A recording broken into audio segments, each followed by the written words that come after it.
Hello everybody and welcome to a shadowy Speno and a very bright Nick. Good evening. Good evening. Here we we are are again. I can't believe it's been a month already. I know, It's yeah. been 4 weeks. I know, it's crazy. So welcome Madness. to episode 2 of Wednesday Waffle. Wednesday Waffle with me and Nick. Beer, Bites and beats. That's it. Yeah, do you know, it's like a tongue twister every single time. It's one of those like a dyslexic sort of mind that just wants to say beer beats and bites. I don't know, but it's beer bites and Beer, bites and beats. Yeah, beer, Beer bites bar and beat. beats. Beer bar beat. Beer bites and beats. Beer, bites and beats. Right, so last time we did it, Yeah. I was running up to the tap. I need to get a tap down here to swirl these glasses out, and I actually did a big tumble in the frostiness of the decking, which weren't the best.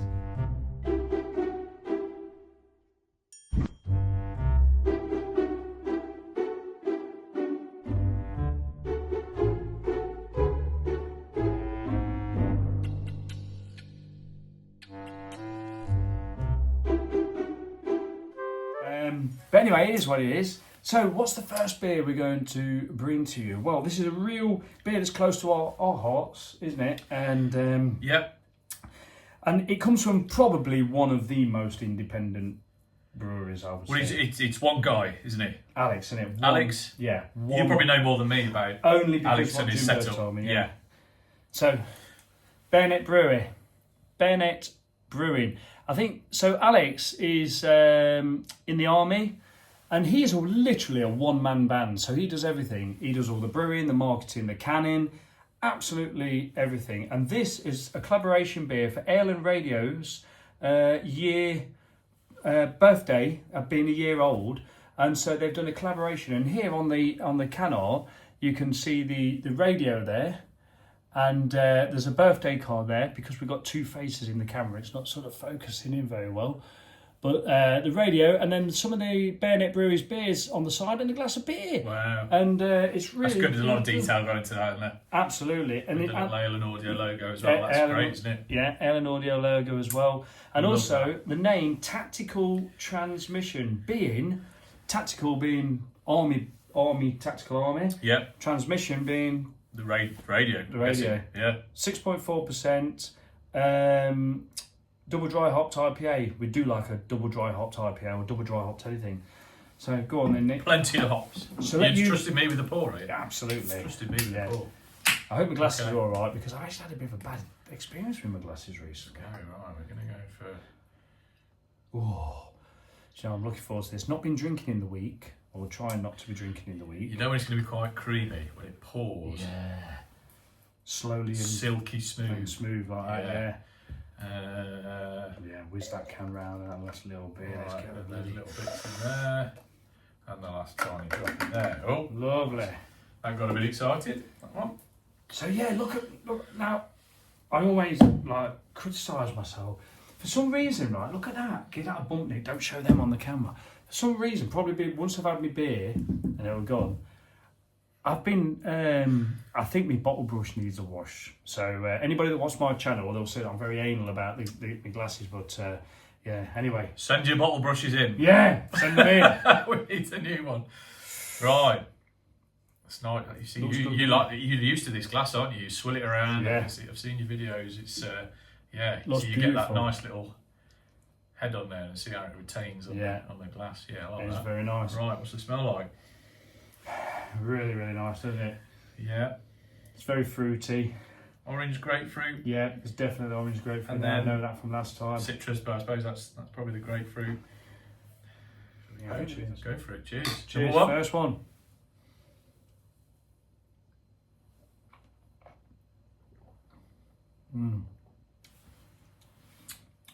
Now that's Lovely. exactly the same Yep. as last time. Bright, Mm-hmm. fresh. Double dry hopped. You can. It's a lot of. Absolutely. It's It tastes like it smells. Yeah, Yes. you don't always get that. that is right. Yeah. Which is good because you get the whole experience, don't you? You get the whole. The thing is, with something that's double dry hopped, you tend to have like I say, a lot of aroma, and then sometimes it can not be as good in the taste as the aroma. But I find if you really have a just mate, it's almost slightly danky. It's really like but it's got a brightness about it as well. It's got a freshness about it. It tastes fresh. Yeah. It's really good quality, that. Really good quality. Like when you think about it, and also as well here, this is what I'm seeing quite a bit here. This sign here, which shows like indie beer. There is actually an Instagram page that you can go on, indie beer. I think it's indie beer UK. From there, you can click on a link that takes you to a website where you can type in a brewery and it will tell you if they're independent. It's really quite good. I quite like that. And yeah, and Alex here is, I mean, literally to do that can art. Oh, I didn't even notice that. I've not even noticed that. The helicopter against the moon. I've had several of these and I've not even noticed that. So it just keeps giving, doesn't it? Well, that's oh yeah, indie beer. Yeah, I've seen that on Instagram. Yes, yeah. Yeah. So on Instagram, you can, page, yeah, they've got an Instagram page, and it's really good because I really want to support the independent brewers because there's so many of what we thought was still independent are being bought out and taken over. And I mean, let's say for instance, what was it that I was drinking the other day? Murphy's Irish Stout, for instance. Right. Yeah. Now that's owned by Heineken, isn't it? And even like over in Ireland, where it's brewed in Ireland, it's Heineken Murphy's Island or whatever. So, but what they've done is they took over, but they're still keeping the recipe, and they're still brewing it the same, and that's not a bad thing. I mean, Guinness is owned by Diageo, isn't it? So, but you can have the same recipe, but it depends on the local sort of area, the water, and all that kind of stuff, doesn't it? So exactly, yeah.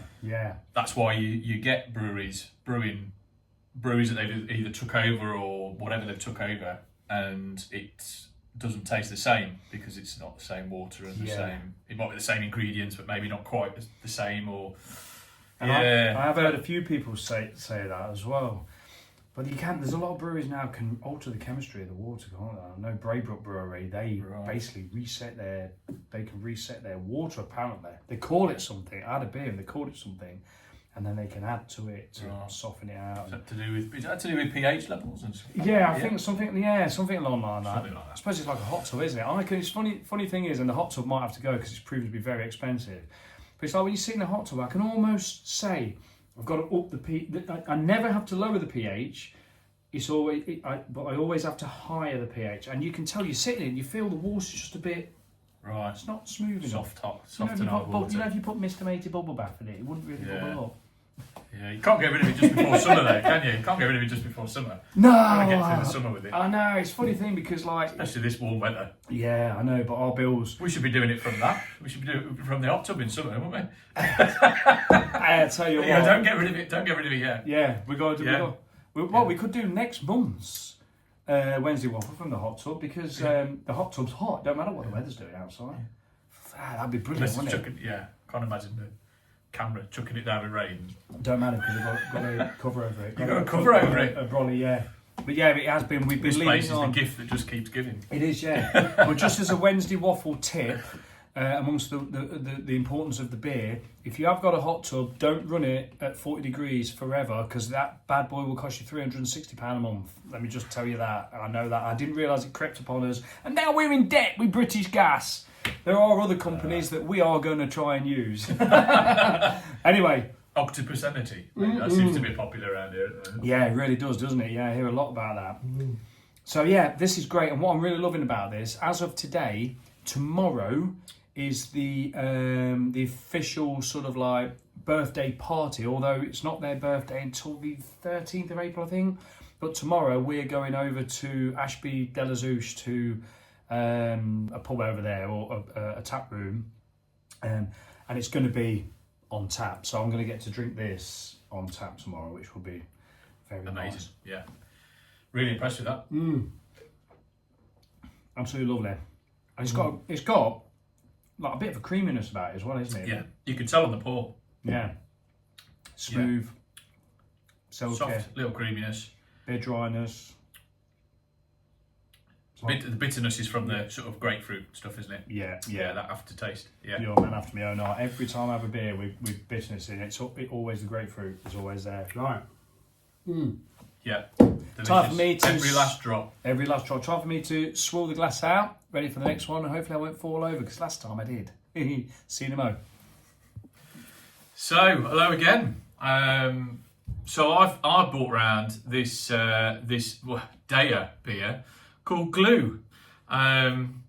Very popular staple beer from Daya, I believe, but I've never had it. Now Speno has. You've had this before. Yeah, a long while ago. But I haven't, and I thought it'd be an interesting one to, because it's one that I'm guessing a lot of you may have tried.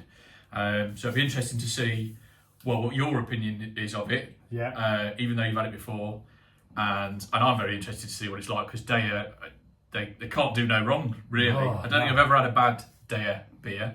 And there's been some incredible ones. I've been to the tap room and had some on draft there, and I can't remember which one it was off the top of my head, but there was definitely one beer that was incredible, and I'll try and remember it. I can't imagine how nice their beer must be on draft. Yeah. Oh my god. Yeah, been a couple of times actually.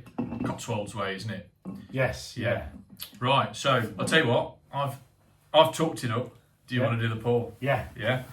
Okay. Oh, you always get worried about when you're sharing a beer, when you do the pour, just in case, like, you give too much to yourself. Now, from what I remember, I mean, this glue, it's all about the stickiness, and I think they do the Daya glue, then they've got the super glue, and then I want to say something like blue tack. Is it? No. Is it? No. There's I'm sure blue tack is the session one. Actually, it is blue tack. Is it? Is it blue tack? Yeah, or I don't know whether it's actually blue tack. Let us know. Send us answers on a postcard. But it might be. It's definitely something. Glue tack. Glue tack. Probably can't call it blue tack. Yeah, exactly. Yeah. There are other adhesive putties available. Yeah. It is. What is blue tack? Yeah. It takes a while. Yeah, it's glue. It is. It's glue tack. Right. I think glue tack. It's more of a that blue, makes more sense. It's all glue then, isn't it? Bluey white all label. glue. The sticker is up here in the Thespencerarms somewhere. Yeah. I don't know where though, because I've got one dedicated to it there. But this, I was embarrassed actually with myself, and I felt like I had to apologise, because this is Reg, right, on there. So it says, Glue is a delicious IPA brewed to celebrate Reg's birthday. This beer shows sticky, sweet citrus and tropical fruits from beginning to end. And Reg is the glue that held them all together. But Reg is actually a lady. Right. I'm not sure who she is, but she is the glue that held them all together. Wow. And so that this beer is range is brewed like for her, and it Amazing. is. And they're all in a bit like Rivington and Arbor. They're all in these big 500 mil. Sorry, 500 mil cans. Not quite a pint, but yeah. And you get a bit more bang for your buck. And they only fit on one of my shelves in there, because when you organise your beer fridge, you sort of can only put your shelves in certain configurations. And you have to put one a bit higher apart to get beers like that, like say Arbor Ales and Daya. Rivington and Daya, yeah. But yeah, this, I think they use small amounts of oats in this, which is. Do they? Right. I think they do. I don't know much about it, so I've not read up on any of these beers today, because I really wanted to just try them and. Cheers. Yeah. Oh, it just. What is it? It's a sort of malty sort of. Yeah. Sweet. It's a Daya smell. Yeah. It does. It is a Daya smell. And I must admit, most Dayas, they seem to use a lot of Citra. That's the first thing I get. I've had a couple that haven't. They've used certain different hops, and they've been really, really good. But a lot of them seem to have Citra as their prominent sort of hop. I don't know whether it's the yeast they use or something like that. That just seems to balance it out. It's a very similar colour to what we've just had. Yeah. So like a light orangey, almost a little bit peachy, but yeah, I think that's just the softness of it, isn't it? Yeah. Right, should we cheers? Number 2.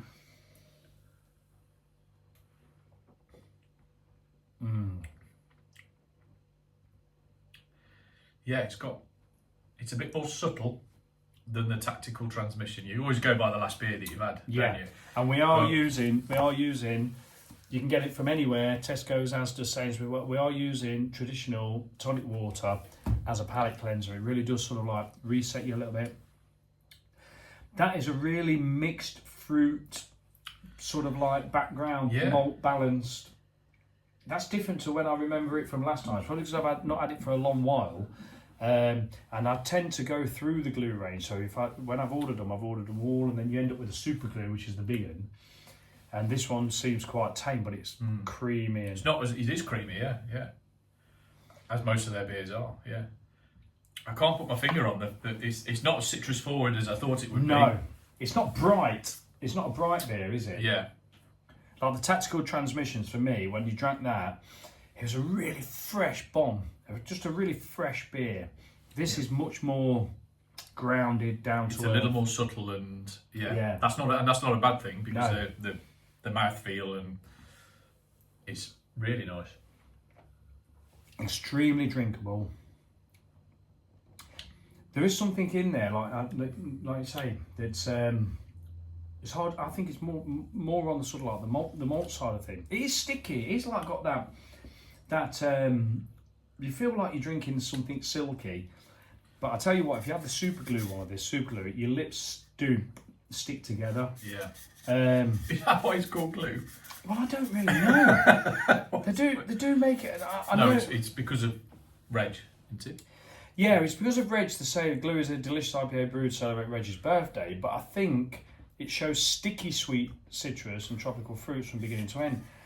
It's one of those where you can't really pick anything out. You can't sort of say like, I don't know, like orange, lemon, mango, like anything like that. It's just all so blended together. And I think what it is, this is why this Wednesday Waffle is really good.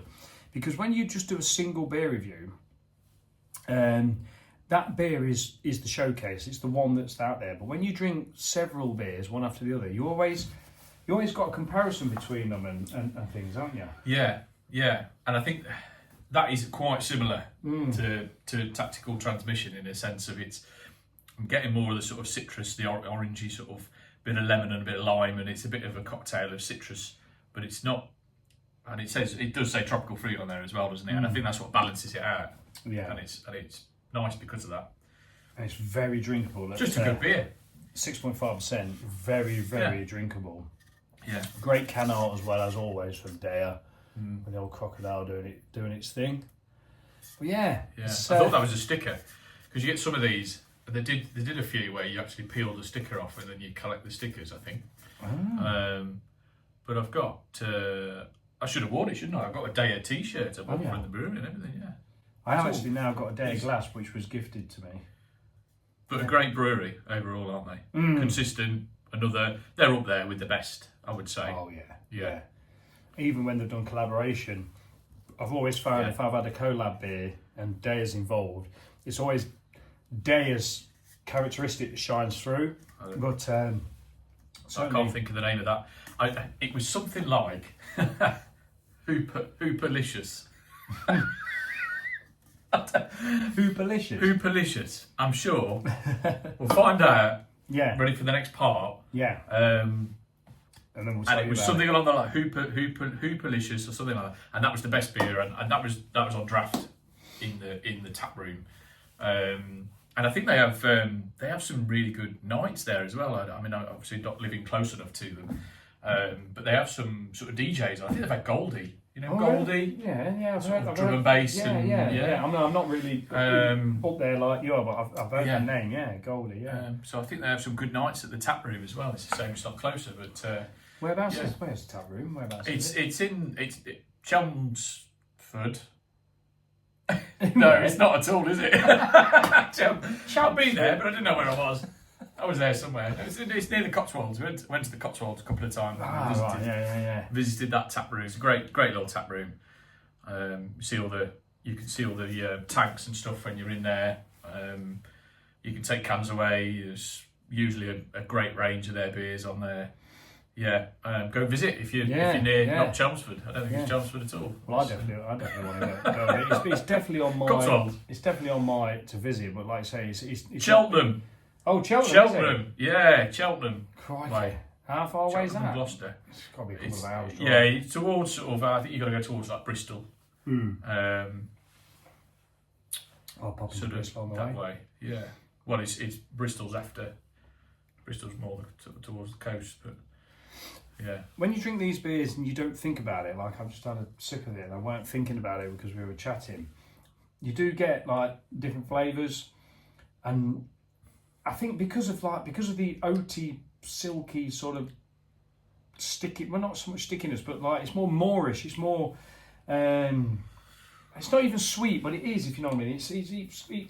It is almost a bit of like there's some honey in there, if you know what I mean. Just making it, when you used to say have a spoonful of honey and it, and let it go down your throat. It almost feels as if you've got like some sort of honey in there.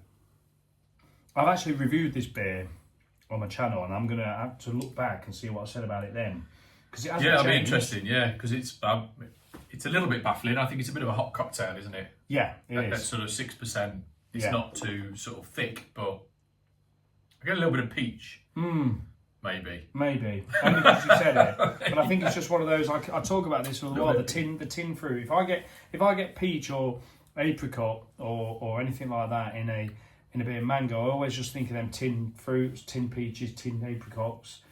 And that's where I get that with that like syrupy type of. There's no syrupiness or whatever, but I just get that nice slippery fruit. Do you know what I struggle with? I struggle to differentiate between pineapple and citrus. Because pineapple is quite a sharp, acidic, sort of citrusy fruit, isn't it? So sometimes is it citrus, or is that little bit of pineapple in there? I don't know. Yeah, I mean when it comes to citrus fruit, like orange is one that really stands out to me, and grapefruit is I can taste grapefruit from 1,000 feet away. It's always whereas like pineapple, it's like you say, it probably just gets lost in all the citrus flavours. Some of them you can really taste it, and it does taste of pineapple because it's got that almost tropical sort of flavour to it. It doesn't really sort of say on here, does it, what hops are used? Which is unusual for a beer like this to not actually list. They would show on the website, but then that's interesting not knowing what's in there, because then you can try to figure it out. But it's one of those. We could be bang on, or we could be miles away. Actually, it should have flavours of mango and carrots. A little bit of gravy and soy sauce, you know. Anyway, right, we waffled on enough about it. We'll finish this in our own time, and we'll see you in a minute on the next one. Cheers. Right, so coming to the third beer, and this is one that I've reviewed actually, and I'm not sure whether I've put it on the channel, but I was really impressed. At the minute, the supermarkets have done some pretty decent beer drops, and as a YouTube reviewer, I should be buying every single one and reviewing every single one. But it's not what I'm about. It's not what I'm about.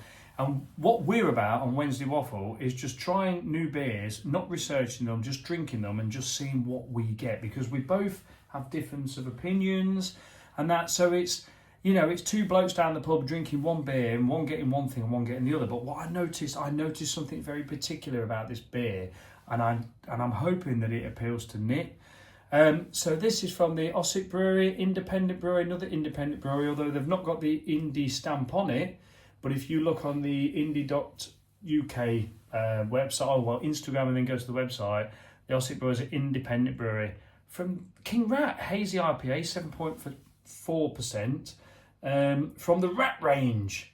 He says here, the Rat Range emerges from the Ossett Brewery nest. So there's the White Rat as well, which is quite a nice bottle beer.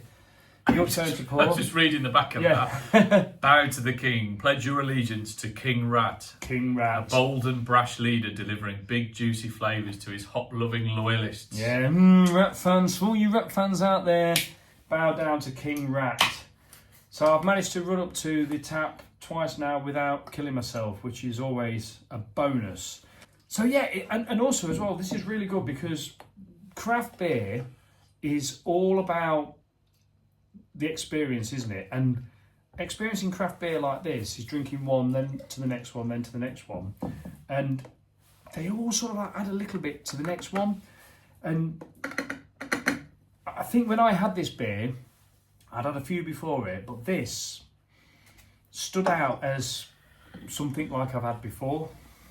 So I want to hear what Nick has to say about this. Again, this is a supermarket beer. Now, this was from Tesco's, and it was on the 4 for 3. Can't remember how much it was. It's oozing aroma as I wafted It's that about, can out. yeah, it's about £3. It's on the 4 for 3, yeah. I nearly picked it up the other day. I picked up a few others instead. So say it's four quid, 4 for 3, 4 of these, 12 quid. You know, it's good, nice can art, and it's got that nice feel to the can as well, which I like. You know, you can tell when you're going to peel this can off. If you're going to put it on the ceiling like I do here, or in a book or whatever, it's not gonna rip. What are you getting then, Nick? Well, it's a very similar colour, isn't it? To what we've got with so far. We just stick in. They are in there. Yeah.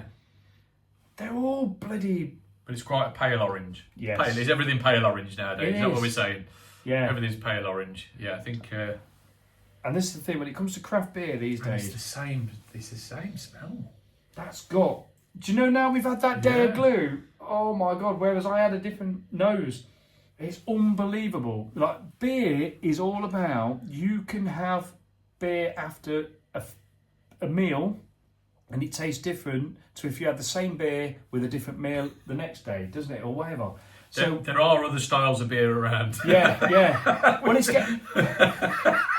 getting to the stage where, you know, like basically like the hazy IPA market is saturated, isn't it? Yeah. So this is why I like when Tactical Transmissions came out from BAYONET Brewery. It's something a little bit different. It's a bit sharper, a bit brighter, a bit more buzz in it. It's a bit different. Personally, I think this is a bit different, but it's smelling very gluey. It is. Very oaty, very moreish, very... Right, I'm getting in because I'm getting the Nelson on this. Oh yeah, we missed the Nelson Sauvin and the Montueca New Zealand hops in the day of glue. So that just goes to show you, just because we allegedly know sort of like what we're talking about. If you drink beers blind, you know, then it's all New Zealand hops in that. It was all New Zealand hops. So but it's it does smell of grape. Yeah.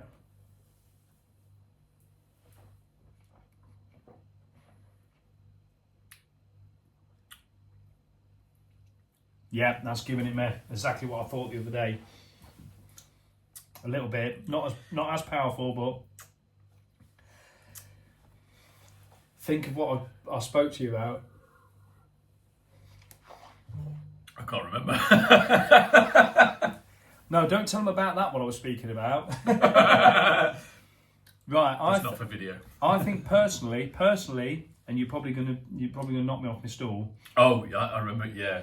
I personally think this has got a similarity to putty. I do. I don't. And that's why Wednesday Waffle is really good. Yeah. Because Nick is a real putty expert, a real putty fan. Putty fan, yeah. Yeah. Expert, I'm not sure, but putty fan definitely.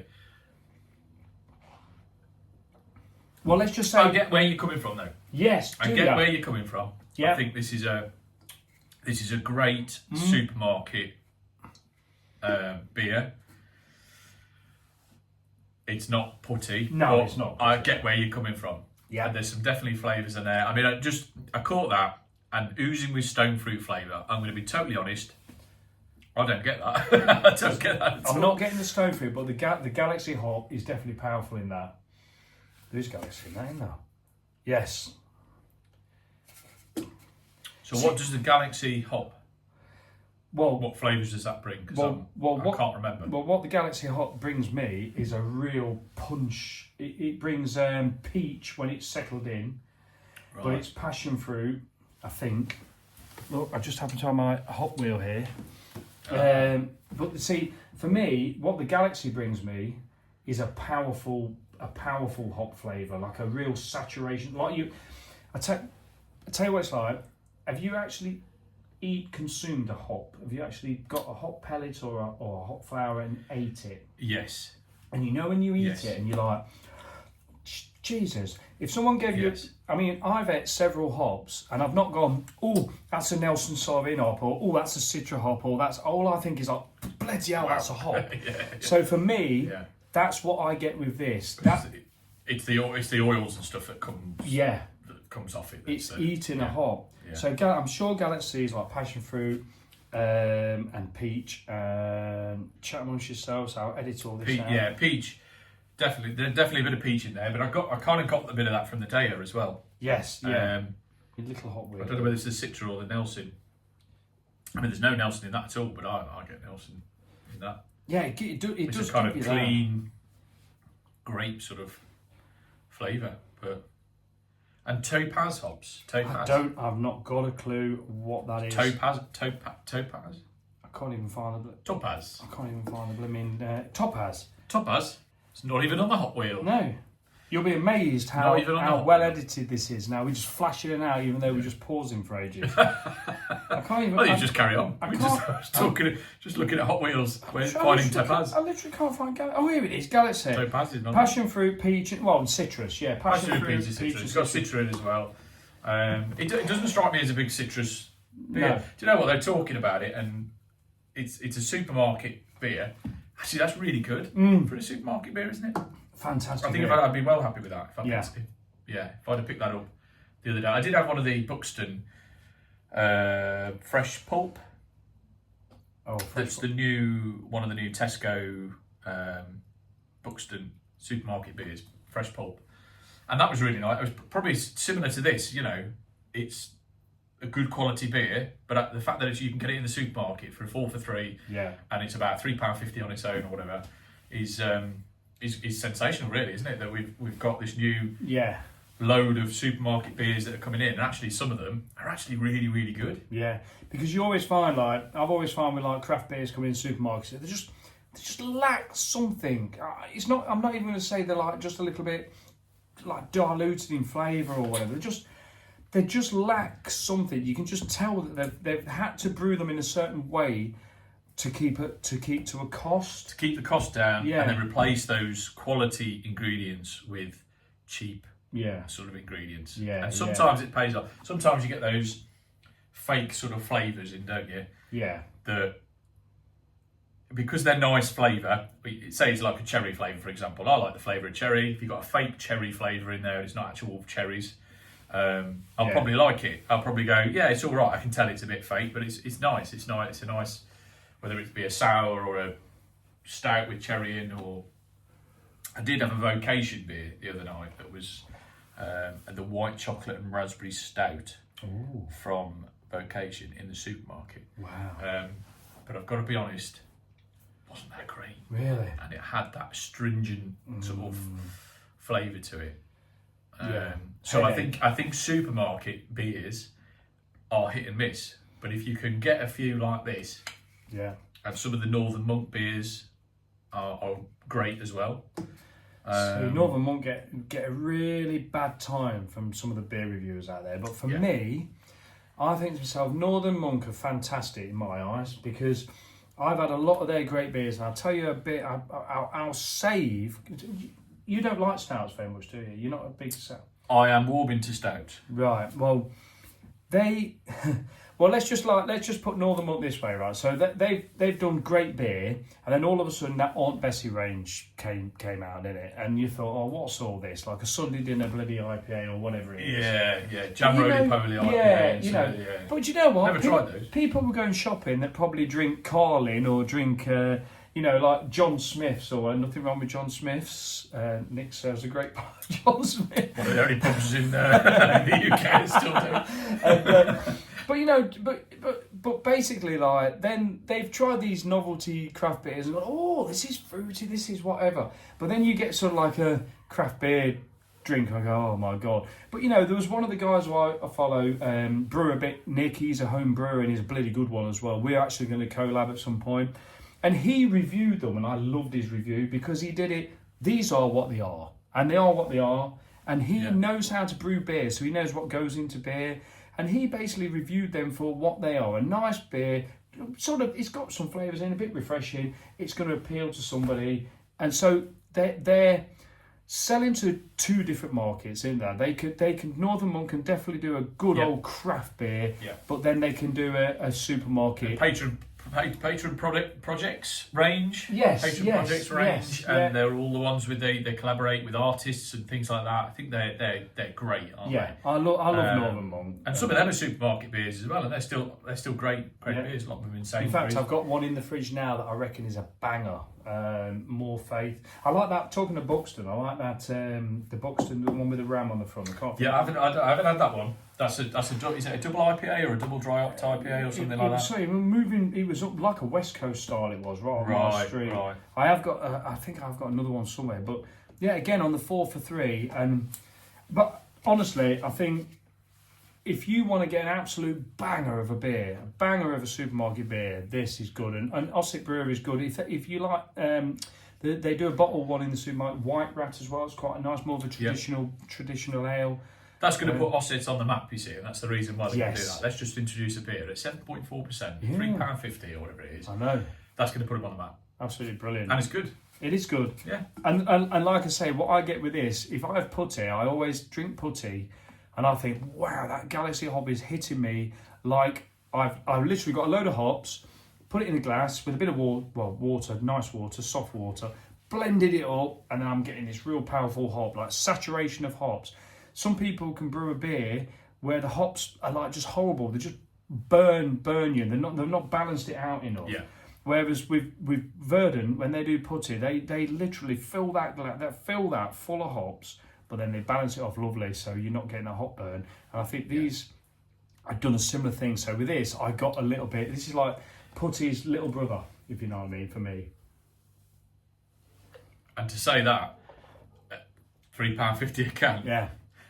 Get to your supermarket. It's even got that sort of like florally aftertaste that I basically not putty 2025 for this year, because I thought afterwards you got like this sort of slight soapy floraliness about it, whereas having had the putty with Nick and really discussing it, I realised actually no, I was being a little bit hard on it. Putty does have Citra and Galaxy, I think, doesn't it? Yes. Citra Galaxy Mosaic. I'm not sure about Mosaic, but I know it's got Galaxy. It's got 3 hops, and I think they're the 3. I'm not 100%, but I get where you're coming from with that. Yeah, it's not a dismissal on the putty. Poor man's putty. Yeah. Poor man's putty. Get to your supermarket and get some.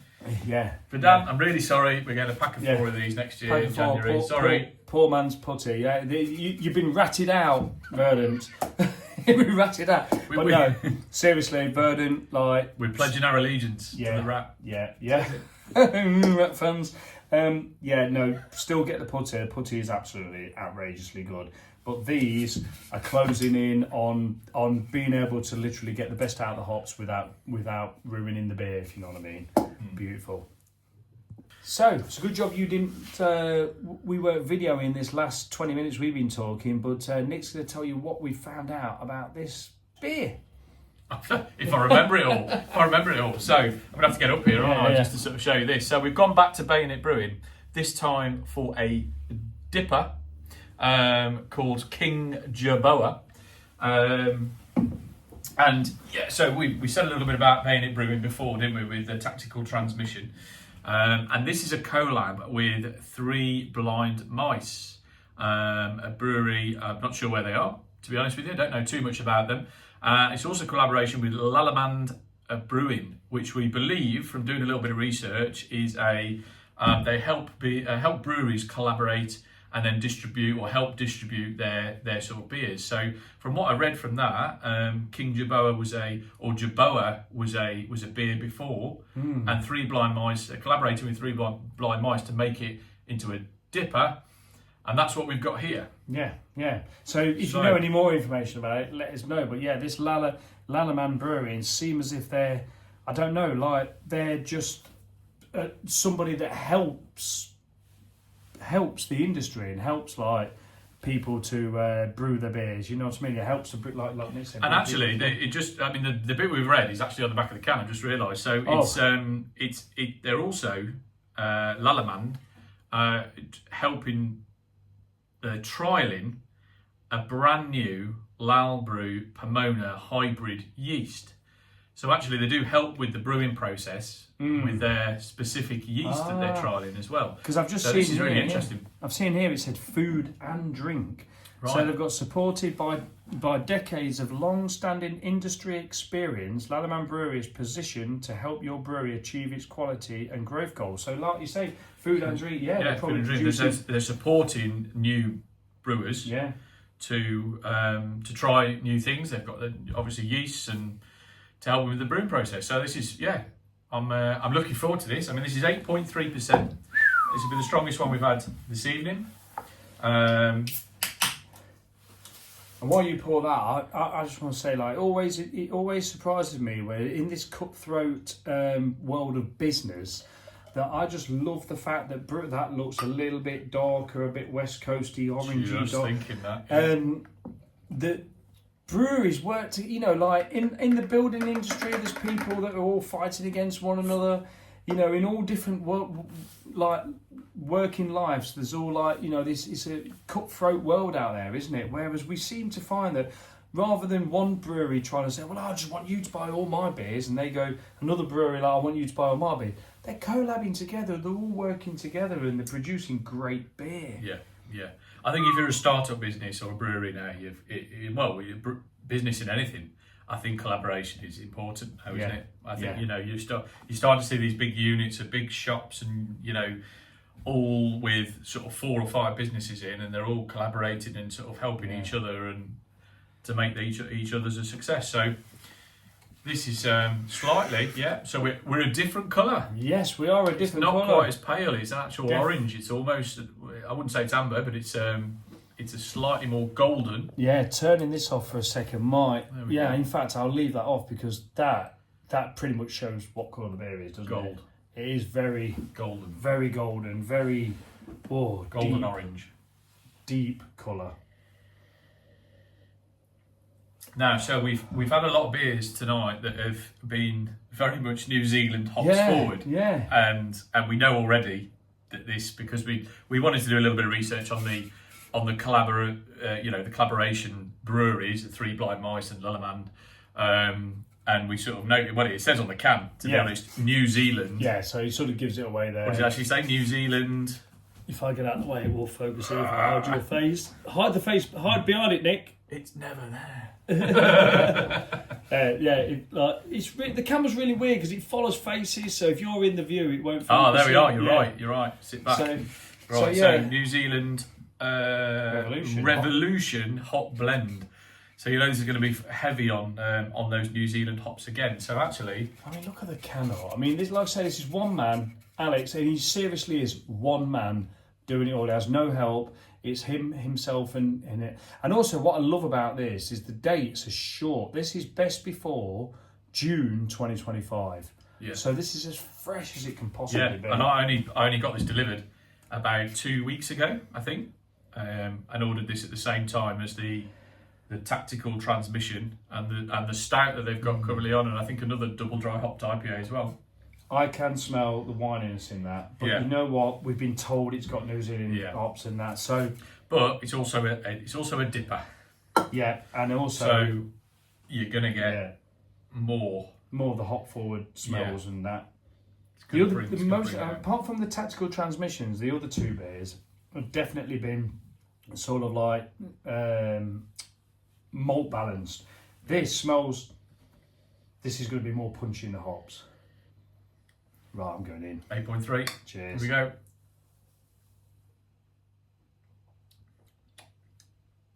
Oh, yes. Oh, you bleeder. Oh, swore. That's very tame, but...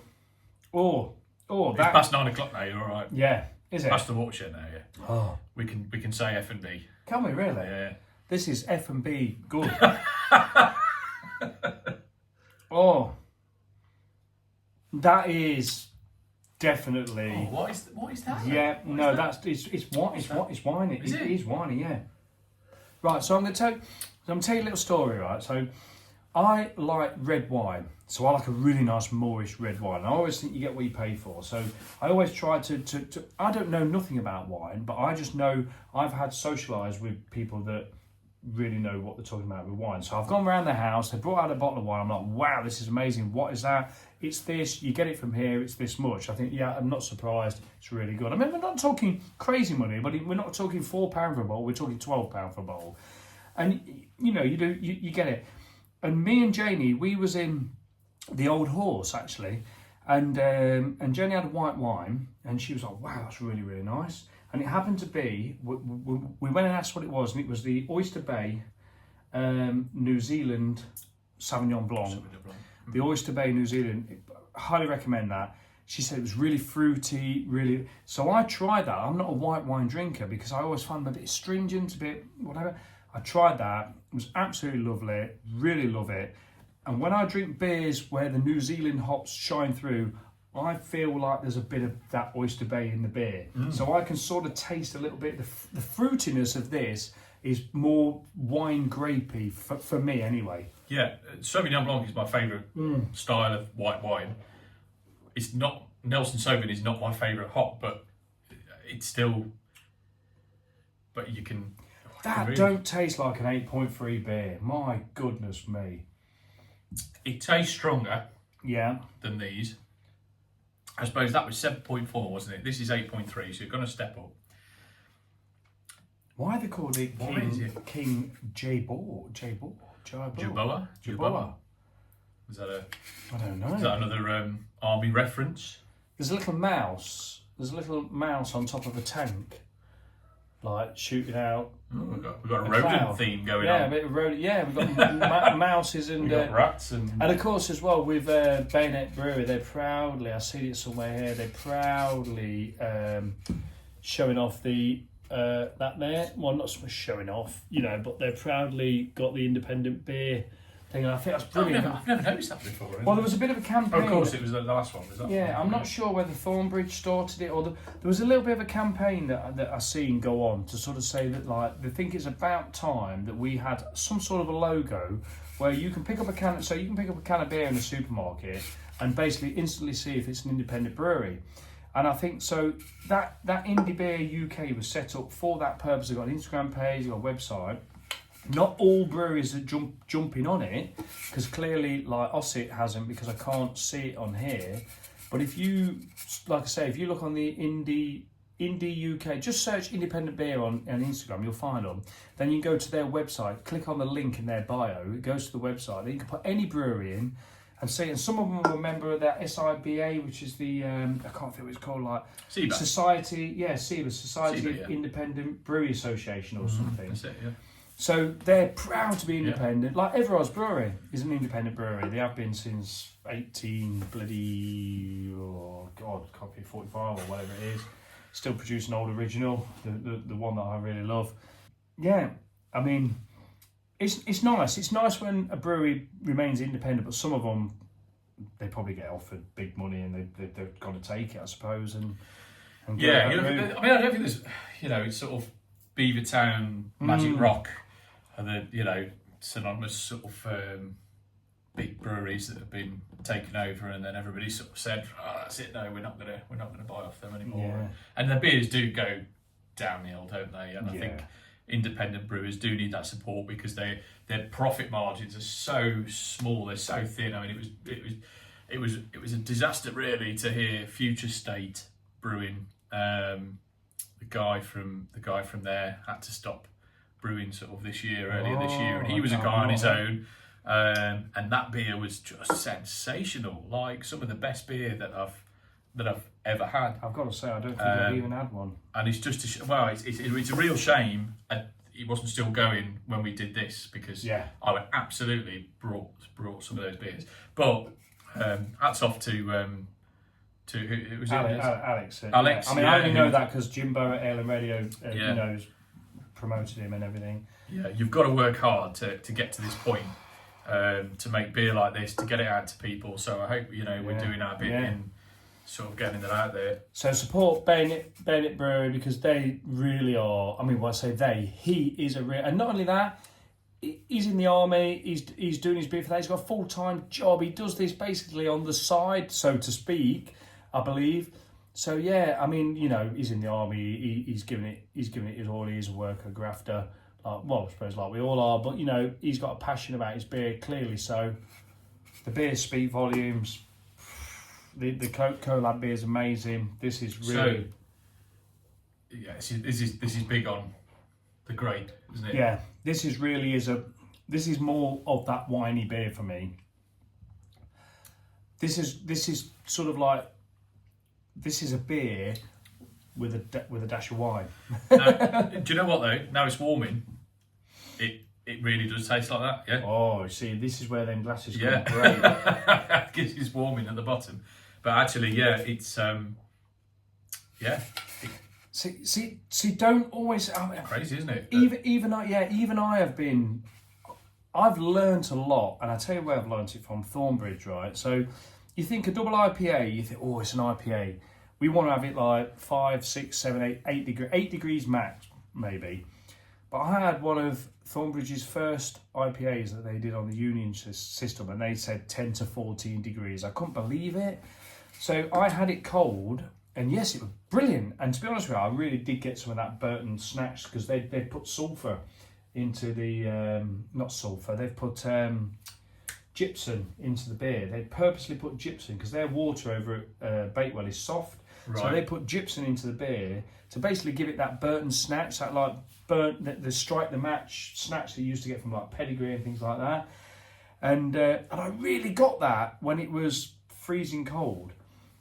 But then when I had it at the real temperature that they recommended, I still sort of got it, but it was more subtle. But then the fruity flavours came through and the moreish flavours come through.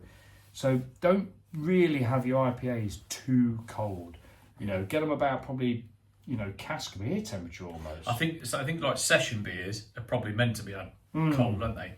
Because they're not too strong. There's not going to be a massive abundance of flavour in there. No. And they're just to refresh. Yeah. That's what they're there for, aren't they? And you can have some session beers that are still quite hop forward, and you can drink them cold.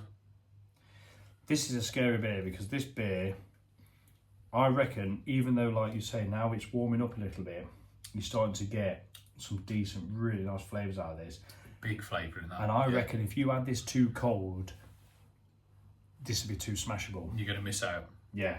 You're going to miss out, and you could easily drink it too. But yeah, definitely when it started to, that little bit down the bottom there, when it's warming up, that like you say, is beer with a dash of wine in it. It really is, isn't it? Yeah.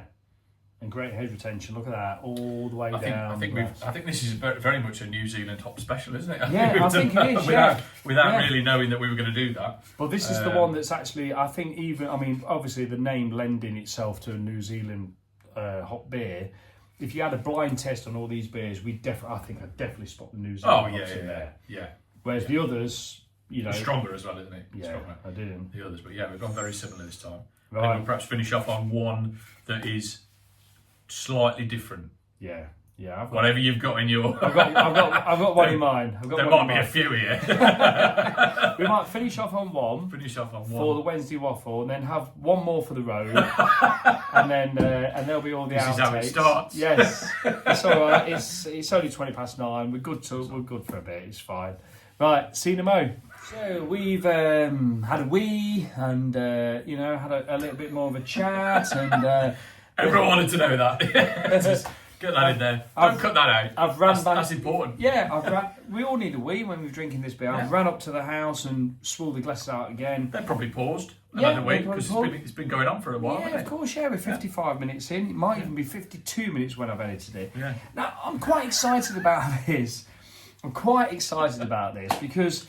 you know, we could bring high-end, top-end, top-of-the-range craft beers all day long, but I'm really, really excited about bringing what I believe to be a top-end brewery of craft beers. They've had a bit of a hard time over the years with certain beer reviewers and things.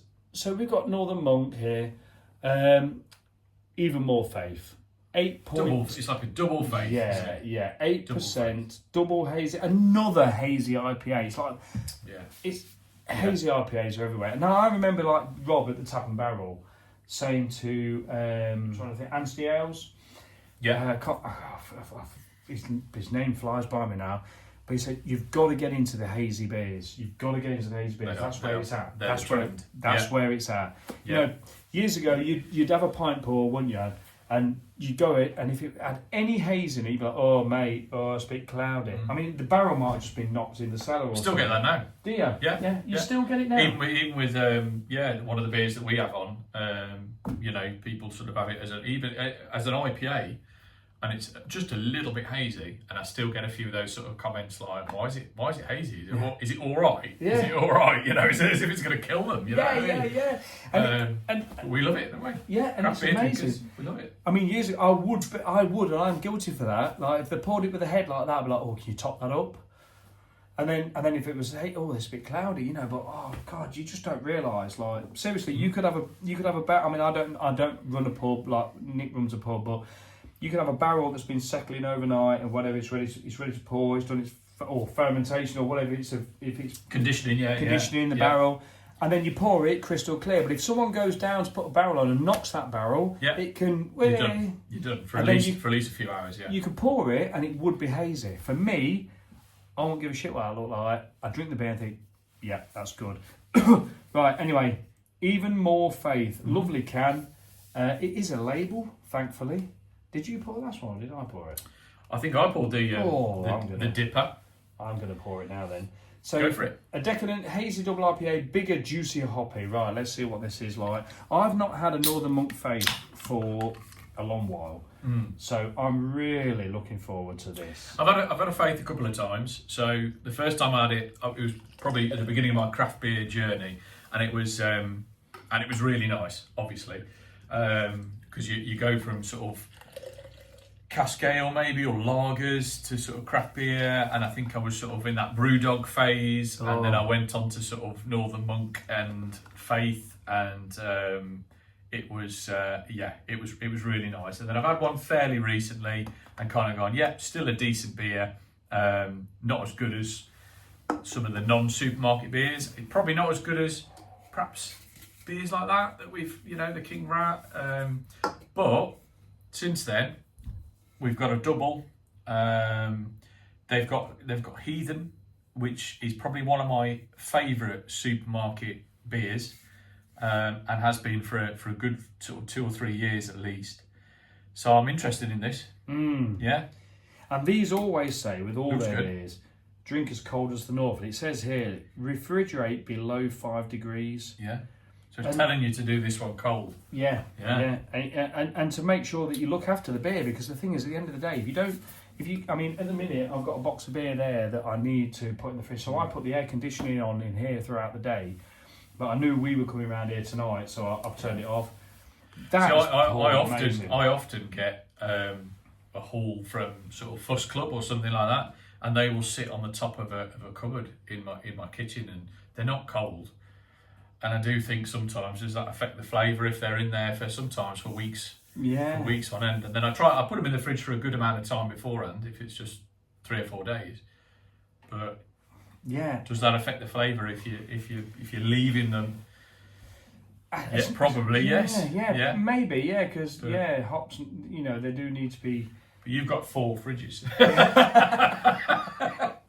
and a cellar. I've only got one. This is poured amazingly. That pour was, and it's back to that traditional hazy, light orange coloured pineapple-y, it's orangey. Slightly lighter than the dipper. Yeah. Slightly darker than the others. Yeah. I would say. Yeah. But what struck me about that is how wonderful that poured. I poured that quite gently, and it's like sort of formed a very decent snowy white head. Now that. It smells really nice. It's inoffensive. Is that the right word to use?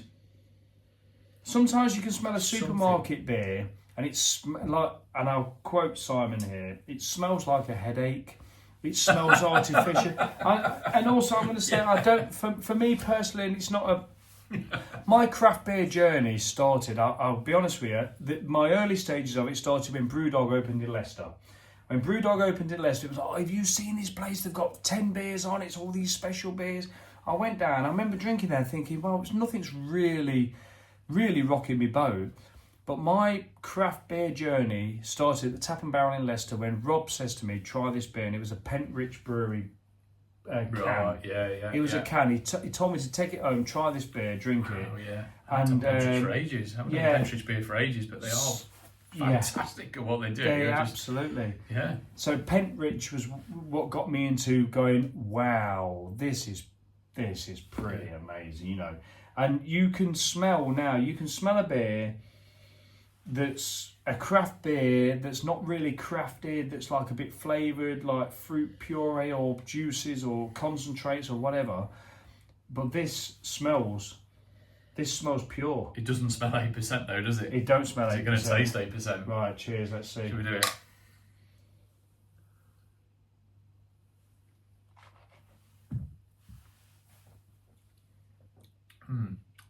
Oh. Yeah, it does. It does taste 8%. It does taste 8%. Yeah. Oh, that's nice.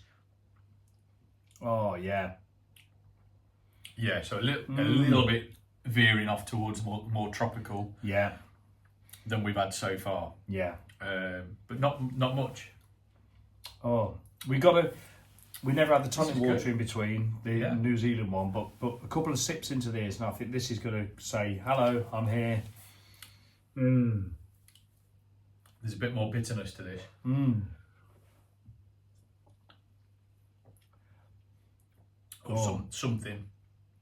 Something at the end, isn't there? Something. That's a good beer. That's a nice beer.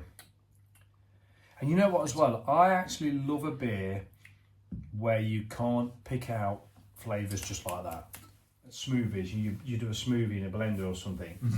You know, if you chucked mango, orange, lemon, lime, unless you put a banana in there, you could blend it all up and you drink it, and you won't be drinking it going, oh, I can taste lemon, lime, whatever.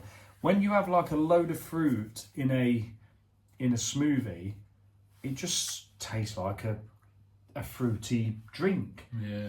You can't really pick loads out, and this to me, I can't remember what Faith tastes like, but it's tropical flavours. Yeah, so it's definitely more tropical than anything we've had tonight. Yeah, it steers away from that sort of New Zealand and citrus, and this is the can is looking like a sunshine party. There's hops floating out. There's hops on fire. Look, well, no, there's hops. Well, what's that? I thought it was hops on fire, but it what looks is like, it looks like, to be honest with you, it looks like a hop coated in toffee.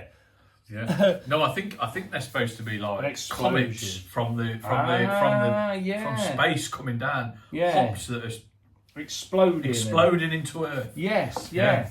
To give it this intense hoppy flavour. I reckon you're right. Yeah. Yeah. And that's lingering as well on the back there. I tell you what, that's what I mean. There's just a bit of bitterness there. I suppose it is 8%, isn't it? There is bitterness. Nice little gold top to it as well. Oh yeah. Do you know what? Even within the bitterness of that, I'm not getting a grapefruit bitterness like I normally get. It's not a massive amount of grapefruit. No. Whenever there's a bitterness in a beer, I normally get the grapefruit, but this is it's more tropical. Yeah. It's a hot bitterness. That don't taste like an 8.4% beer now. 8% this one. Oh, 8%. Yeah. Not that it makes much difference to that, does it? No. Yeah. That's nice. I can't remember what Faith tasted like, but I think from what I remember, Faith was a very sort of session beer, but tropical. So a bit like you say, you can't really tell what flavours are in there, but there's a bit of a cocktail going on. Yeah. But I mean the colour of it. Again, if you do a blind tasting and you had this against some of the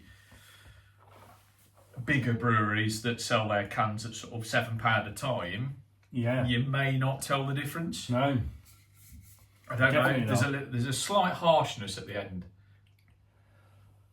There's nothing sort of false about it, is there? If you know what I mean. There's nothing. Oh, there's nothing false. No. There's nothing false about it. It's like no. This is almost like, we've had a hard time here. You've been giving us a hard time here. Let's brew a smasher for you. Let's brew a beer that like. There's just a bit of bitterness at the end that. Yeah. Don't know. Gives it a bit of a tang, but other than that. Yeah, I suppose really the bitterness, like I've said, it's not coming. Normally with the bitterness, you get like a nice grapefruit when you peel a grapefruit, which is bloody hard, isn't it? Let's face it. And then you eat the grapefruit, you're like, oh, that's really lovely. Oh God, what's that? You know, you eat the grapefruit, it's beautiful, but then you get that, Jesus. So this is giving you the sort of the bitterness without the grapefruit flavour. A bit drier as well. I think actually it's unfair to Northern Monk that we've just had these four beers, have we? Yeah. You know, Bayonet Brewing, those beers are incredible. Yeah, Daya, the brewery that they are, and then this beer from Ossip Brewing. Yeah. You know, King Rat was we claimed as one of the supermarket bests at the moment. I think so yeah. So I think having that one last is probably unfair to sort of say that it's, you know, good. Actually, as a supermarket beer, brilliant. That's bloody good, isn't it? That's incredible. Yeah. You know, if you was coming sort of like, you know, if you was coming into the craft beer world, you could actually go to a supermarket now and load your fridge up with craft beers, couldn't you? Whereas like 2 years ago, you couldn't do that. And actually, if you get into the craft beer world and you pick up that, you're going to think 8%. That's going to knock my socks off. You're going to shit yourself. That's going to. Well, I hope not. But that's really going to sort of make you think. Well, I'm going to have one of those and nothing else tonight. Yeah. And then you're going to taste it and think, well, actually, this is delicious for 8%. I'm going to have more of these, and you're going to buy more. So actually, fair play to Northern Monk. I think that's. I think that's a good double up of their faith. I actually think that I have faith in their faith. I have faith in their faith as well. I'm faithful of the faith, to be honest with you. And there's even more faith to be had. And I think I will buy more faith because of the faith that I'm faithful of. We'll buy Heathen. Yes, I've got to try that. Yeah, that's such a good... reckon... Oh, Heathen, sorry, yeah. Heathen. No, it's all right. Yeah. Heathen is such a good beer. As a supermarket beer, it's probably one of the best that's out there in the past few years, What worries me a little bit is that now that like the breweries are starting to sort of like wake up to the fact that like the consumer is going to the supermarkets to buy craft beer as much as they are the bottle shops and things like. I mean, we was even round Londis the other day, round the corner here, buying some beer from there. And, you know, we try to support wherever we can. I've tried to support the bottle shops before the supermarkets. The supermarkets are like last port of call, but you probably wouldn't see that in your bottle. You might do now, but you probably wouldn't see that in your bottle shop. And if you did, it'd be more expensive than the supermarket. But I reckon what's going to happen is I think that like the supermarkets now are going to start getting in more and more craft beer because they've seen this market and they've said, do you know what, it's worth actually giving the breweries a chance to bring their best beers to us. But then I'll tell you what's going to happen. The government are going to come down on it saying you're encouraging people to drink 8% dippers. Like, all yeah, well, they're going to see already there's a, you know, if you brew and look, I've had some good 3.4% beers. There are some good, what you would call table beers, but there are some good beers out there at 3.4%. DIDNT do Money, Space, Time, whatever it's called, at I don't know whether it's 3.4 or 3.8 or something like that. That is an excellent beer for a low volume session beer. So it can be done. And I think, but yeah, if supermarkets come down on the sort of 8-7%, then you're going to see them a lot less. Yeah. That's what worries me a little bit, you know. So hang on a minute, someone's going to go to the shop to get their bread and milk and then coming out with like 4 cans of 8% and then everybody's got a drink problem. Yeah. And it's the supermarket's fault. But they're not cheap. No, yeah. 4 for $3. We can sit here and say that 4 for $3 at sort of £3.50 is this maybe £4 a can, something like that. So £12, you come out with 4 cans. Actually, what's a 4 pack of Carlin? Yeah, exactly, yeah. A third of the price. Yeah. So the only reason we're saying that is because we actually pay sometimes £7-8 a can for that. Yeah. I paid recently for a 4% session beer can in a bar, £9. Oh my god! And I didn't realise. I just kind of put my card on and went, oh, you know, I'll have that. Yeah, that's fine. And then looked at my can afterwards. £9 for this can of session beer. And you know, look, it was a local beer, and I'm glad I was supporting that local brewery. But that's expensive. Yeah. So you know, if you had to pay sort of £4 a can, £5 a can for that, maybe you would for us. You know, if we're going to normally pay £7 or £8 a can. I don't know. Well, it's a strange one, but like, you know, we all need to. I mean, like, you know, man, right? That'll be edited, but like, basically, no, not what you swinging. That won't be edited. But like, we all do what we do, and some people want to spend like £5 on 4 cans of, well, what we've just emptied out around the back of the cabin, or some people want to pay £4. What's that? Foster's. Well, I'm sure in the morning I could fill a can of Carling up in my wee. Might have to cut that out. But what's that? We're being sued. But it's funny. This is what we're being sued by. Yeah. Who owns Carling? Cause. Any I don't know. Molson Cause, is it? No. I think it is Cause. I think it's Cause. Yeah. Right, so I hope you're still with us on this Wednesday Waffle. It's been an hour and 15 minutes long, nearly. But here we go with the last beer.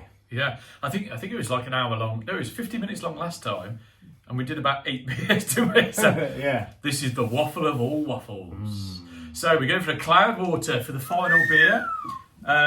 So this is the Hooked on Peacherine.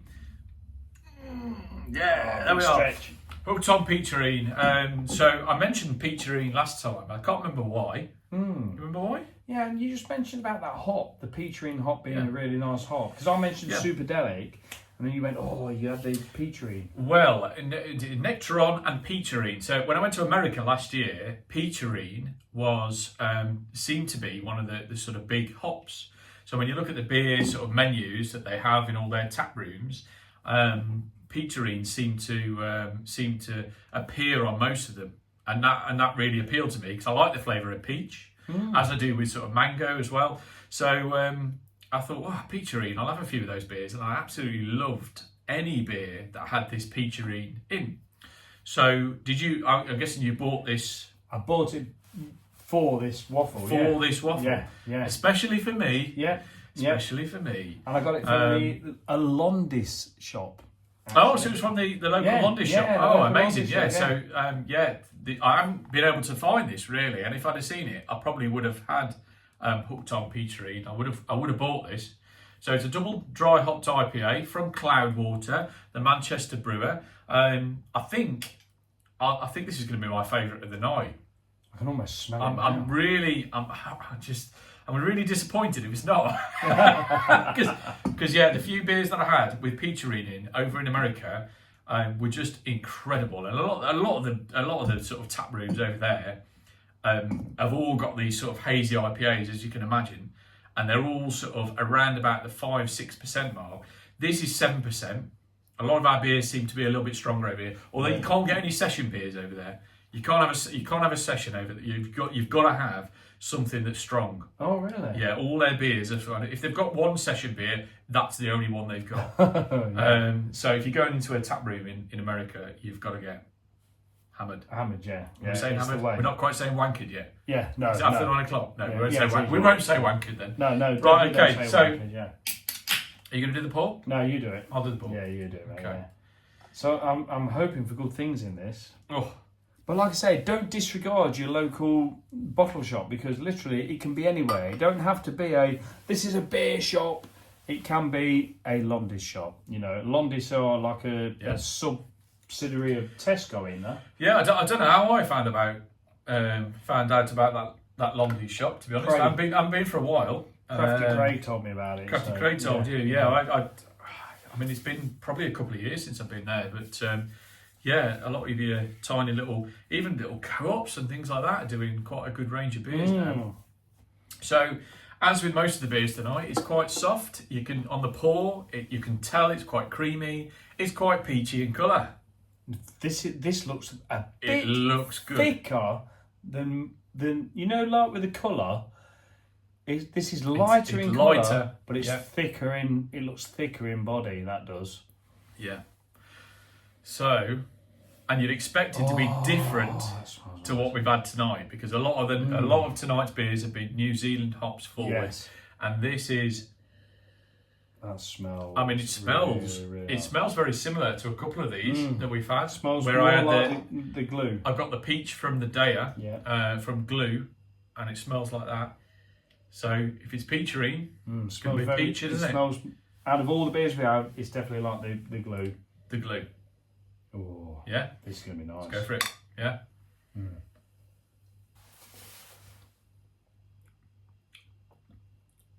Oh yeah. Oh, absolutely. Whoa. Yeah. As I expected, that's the best one. It's not too dissimilar from the rest, but it's just that peach, that stone fruit is coming through, isn't it? That is all stone fruit. That is.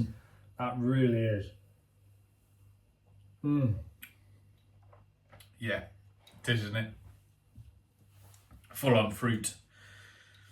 Full on fruit. None of that. Oh my god.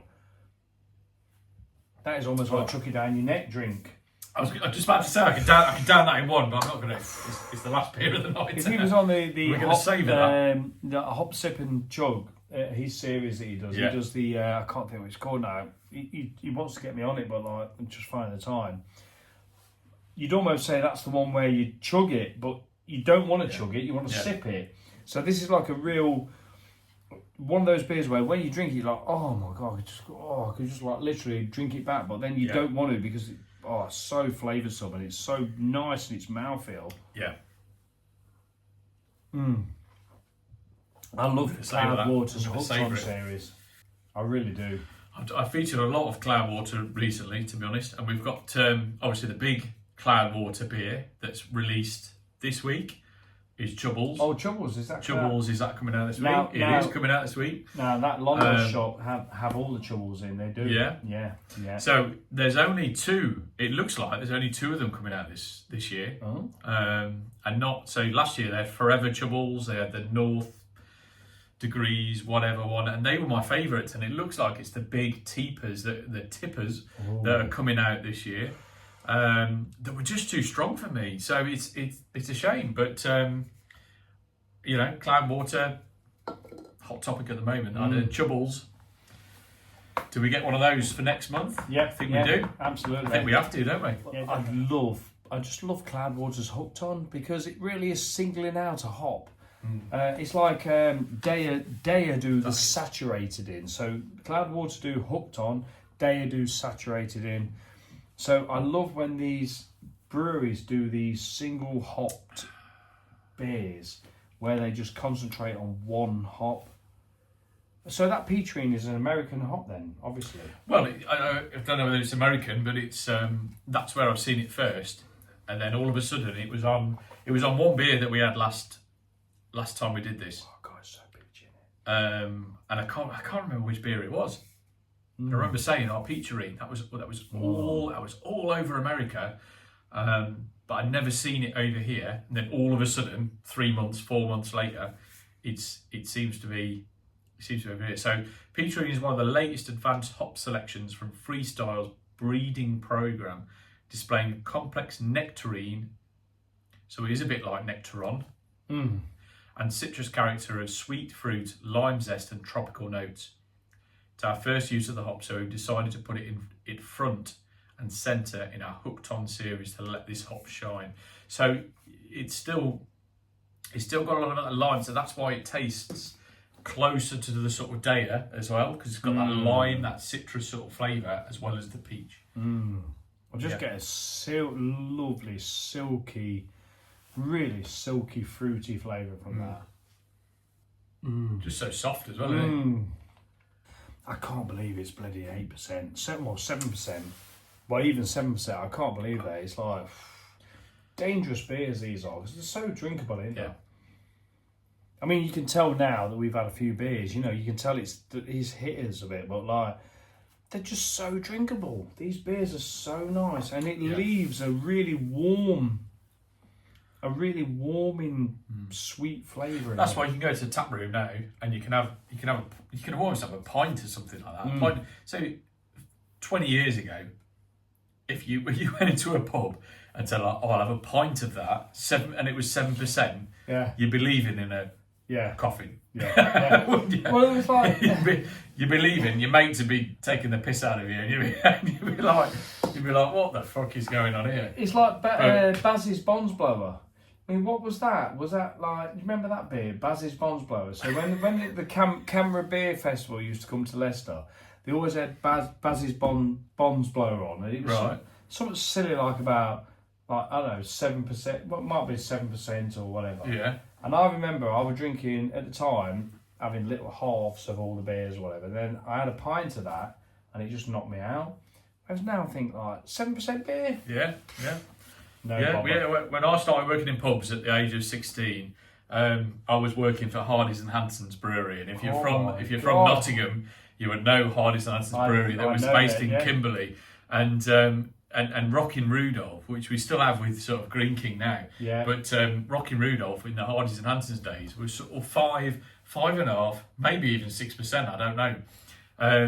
And I was only sort of 17, 18, probably 16, 17 at the time. So I used to see people drinking these beers and sort of, you know, we've had a few of these. We've had 3 or 4 of these. So we're going to leave it at that. Yeah. You know, because they were sort of 6%. And now you sort of, you know, we're drinking these at sort of 7% and going, oh, they're down. We can down these way too easily. It's that's still a good beer though. Like, it's still a good beer, that Rockin' Rudolph, isn't it? It is. Yeah. It's still a lot weaker than it was when Hardy's and Hanson's were brewing it, but yeah, it's around about the sort of high 4s, 5% now. But as a Christmas beer, it's still a good festive beer. Yeah, absolutely. I love it. I love that when it comes on. It's really nice. I think at 7% though, if you're having this in pints, you're not really going to notice. You know what? Notice getting home. You're going to notice the whole night. You're going to wake up the next morning and go, yeah, I did have a 7% beer. I decided to have a pint because it was really moreish, and I can't remember anything else. I go when we go in town sometimes, and we go to the real ale classroom or whatever, and there's quite a few things in 2/3. I'm like, can I have a pint, please? And but then I think I shouldn't really, because like most of the reasons it's in 2/3 is just like stop you having that level of alcohol. Yeah. Now I did. You were talking about superdelic hops earlier, and the sort of what I miss from the tap and barrel that they have at the Real Ale Classroom is the 2x2 beers. Oh, and they had a superdelic crush the other day. Oh, really? That was I don't know what percent, but I'm guessing about 5%. And obviously with it being an ale, they do that in pints. Wow. And it was the colour of, it was slightly lighter than that, but it was the colour and the thickness and the creaminess of that in a cask ale. What, 2x2 did that? 2x2, and just that's the one thing I miss. Well, loads of things I miss from the tap. Yeah. But one of the things I miss is the 2x2 beers. Yeah. And then, but the Real Ale Classroom do those beers. Yeah, 2x2. That's a great brewery. I've not actually ordered anything from them in cans or bottles or anything, because they seem to be able to get themselves down to this part of the country from Newcastle, because that's what they are from Newcastle. But yeah, maybe we'll go down at some point. But Rob and Lou always go up to Newcastle and actually Well, that'd be good, because Pablo's up there as well. Pablo Disco Bar, we can go up there, and he says to me like, "Come up, have a night out, mate. I've got a spare room." So if the two of us went, we'd probably sleep together. It'd be fun, wouldn't it? Yeah. Right. Edit.